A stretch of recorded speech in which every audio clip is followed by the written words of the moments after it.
જય માતાજી મિત્રો, સવાર ગુડ મોર્નિંગ.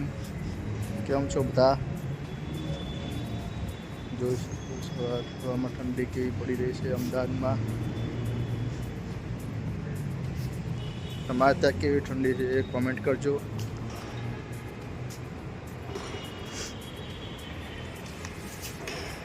અમદાવાદમાં આવી ગયા છીએ. અમદાવાદનો નજારો જોઈ શકો છો તમે.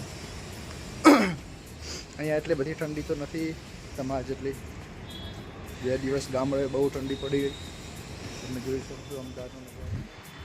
સવારમાં અમદાવાદનો નજારો જોઈ શકો છો મિત્રો. અમદાવાદ સિટી